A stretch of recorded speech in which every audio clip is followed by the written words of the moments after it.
Well, right after the 49ers choked away yet another Super Bowl, Eagle players took to social media to clown San Francisco in a way you gotta see to believe. Although everyone thought A.J. Brown took a shot at Travis Kelce for this on-field incident, it's actually more the story than meets the eye. Philadelphia is also reportedly working on Jalen Hurts' demeanor and attitude toward his teammates this offseason. And Jason Kelce, he met with broadcast reps further fueling speculation he might retire this week. I'm Thomas Mott, this is the Thomas Mott Show.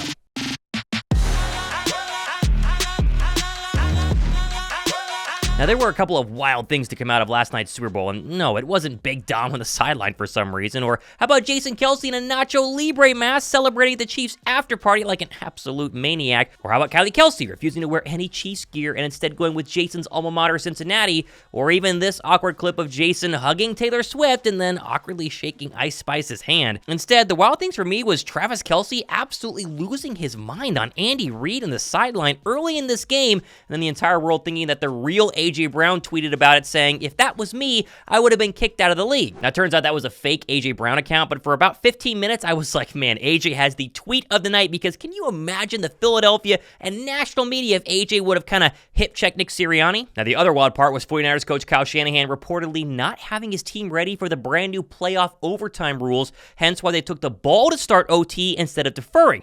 This led multiple 49er players to tell the Ringer afterwards they were not aware of the new rules. Eric Armstead said he learned the new overtime rules while watching the Jumbotron during a TV timeout, and Kyle Juszczyk said he, quote, didn't really know the strategy. Yikes, another terrible look from coaching genius Kyle Shanahan, who now has 10-plus blown point leads in Super Bowls as a head coach or offensive coordinator in Super Bowl 51, 54, and 58. Man, Niner fans, tough luck. I feel terrible for you. Better luck next time. At least you got to celebrate your version of a Super Bowl victory a couple of weeks ago as you watched the Eagles lose to the Cardinals to lock up your 1 seed. Number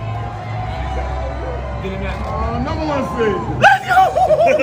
He got in! Let's go!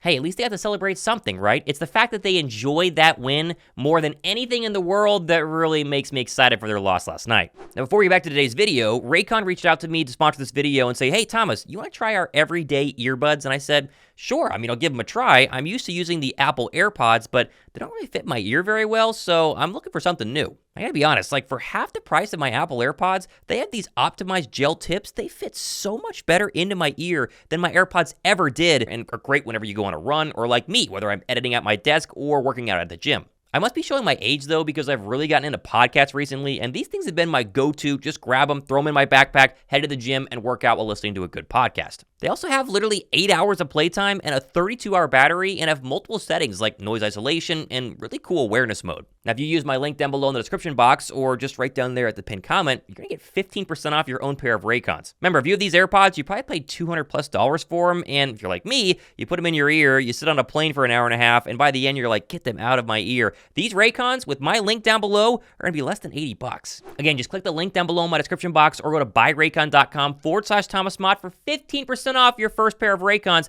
plus free shipping as well. Now, perhaps the best part of all was that MVP candidate Brock Purdy. He looked shaky all game long, and also missed wide open Brandon Ayuk here to basically seal the game, and then afterwards said he wasn't prepared for all the man covers the Chiefs ran. I feel like they played a little bit more man than we thought.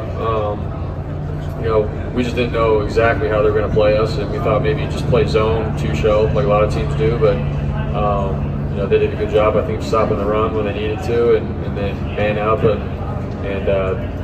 did a good job on 3rd downs. To which Chief players also confirmed they wanted the ball in Brock's hands. Yes, we knew they were going to run the ball. We knew what they were going to try to do, and we just wanted Brock to just take the ball. In the end, though, the biggest winners of last night were us Eagle fans, not having to endure the insufferable 49er nation after a Super Bowl win. And how about Fletcher Cox going to social media and clowning Deebo Samuel, putting multiple posts saying, keep the Eagles out your mouth, I still got something you ain't got, and yeah, I be holding this one in, son. Now, I might feel sorry for 49er fans if they hadn't complained about losing to Philly in last year's NFC title game for like a whole year, and then talking a ton of trash leading up to this one, just to watch Deebo Samuel yet again not get a ring, look absolutely mid last night, and how about for good measure, to put a bow on the whole thing, how about the 49ers personal radio broadcast call on the game winner last night?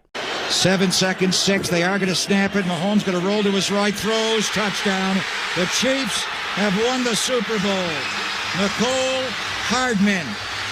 Drop a like down below for the 49ers losing, for Big Red getting a win, and for Philadelphia having way more Super Bowl success over the past, wait for it, 30 years than San Francisco has. They've won a Super Bowl since before I was born. Drop a like for Philadelphia, especially that win in 2017. Now, it's not all about the Super Bowl. There was some big Eagle news dumped kind of conveniently yesterday morning that got lost in all the noise, including Mike Garafolo saying that the Eagles are working on Jalen Hurts being a more vocal leader in the locker room when he said, quote, "There's a non-X and O element at play here, and that's Hurts. He's usually a man of few words, and he's stoic. They want him to be more front-facing and more of a vocal leader, especially because Kelce might be retiring and Fletcher Cox as well. He's open to these conversations. He's already having these conversations. They want him and the people around him as well to show his personality. What he did down at the Pro Bowl, they feel like that was a step forward." Now, I've heard these reports all season about Jalen Hurts being a little too stoic and not really a good vocal leader, and at first I really just kind of shoved them to the side. Like, Jalen Hurts has always seemed to be a very good and strong teammate and very, very vocal leader, but I guess it should be somewhat of an easy fix. It's not like he can't throw and they're trying to figure out how to make him throw the football. It's that, hey, a little too stoic, a little too locked in at times, be a little bit more of a friendly teammate. I don't know, it's just a weird report. Still, though, how can you watch something like this and think that Jalen Hurts isn't a vocal leader? Give me everything you got today. Yes, sir. Give me everything you got. Yes, sir. It don't take too much. We talked about this all week. We did this all week. So show me something today. Let's go. Let's go. Listen, man, whatever it takes. Like, Jalen Company, do whatever it takes to get back to the Super Bowl. Watching last night made me wish that Philadelphia could get back there sooner rather than later. And I'm fine with criticisms, right? You got to criticize people to make them get better. Let me know what you guys think, though, about this specific one about Jalen Hurts' demeanor down below right now. Now, of course, the other big news dump has to do with Jason Kelce. And with the Super Bowl being officially over, we're now on Jason Kelce retirement watch. And I'm still 50-50 on him hanging it up versus coming back. Maybe 60-40. I'm leaning towards him still retiring because his answer to being asked outright by former teammate Chris Long a couple of days ago about him retiring makes me think he's not coming back. How you feeling about the whole thing? And you don't know anything, do you? You're still trying to figure it out. I'll say this. I feel really confident that the Eagles are going to be good next year. Yeah. I still think they have great talent. I still think they have great coaches. They've added 2 new coaches in Kellen Moore. And, well, I don't even know. Is Kellen officially? I think he's. Yeah, I think he's there. Yeah. So Kellen and Vic are obviously really talented, well-respected coaches. So they're going to have a whole offseason to figure out what's stalled out, what they can do to improve it. And with not just the coaches, but all the people in that building, I really think they're going to come back with a vengeance. I think Jalen Hurts is going to have a tremendous year next year. I am very confident the Eagles are going to be very, very good. So I'm trying not to let that affect what's happening because I really want the decision of whether I'm going to play to just be based on whether I want to do it. Selfishly, I need to make that decision of can I commit, can I mentally be there, and do I want to endure that again. Winning helps that, but I think that you're trying to not factor that in, I guess, in the decision. It's a lot of theys when talking about Philadelphia and not a lot of we's when talking about next year's team. He also completely dodged the question, by the way. It was like, hey, are you coming back? And he was like, Philadelphia is going to be in really good hands. It leads me to believe he's probably going to retire, although, as we keep saying, that look on his face as he watched Travis Kelce celebrate last night makes me think, oh, he wants to run it back one more time really, really bad. Now, pair those comments with new reports saying that Kelce met with reps from Amazon this week and also ESPN and Fox Sports a couple of weeks ago, and the possibility of getting a broadcast job, hanging it up, and going to the TV booth seems a lot more likely than not, despite, again, the fact that he really seems to want to run it back. It's more the body and the family versus his mind saying, yeah, I could probably do this for one more year. My guess is, though, he'll probably make an announcement on the New Heights podcast. It seemed like Travis Kelce said last night that he's coming back for one more year, which kind of surprised me because I thought there were reports saying he was going to retire. But you got to remember, the whole hype and the whole adrenaline of winning a Super Bowl, it eventually wears off. And eventually the body starts to ache and you're into the offseason and it's time to go, hey, do I want to start training for 2024 season or do I want to relax and be a dad and a family man in Jason Kelce's case? And I think we're going to get to that point in a couple of weeks where Kelce goes, yeah, I'm probably good retiring. And the TV money deal is going to be very, very strong.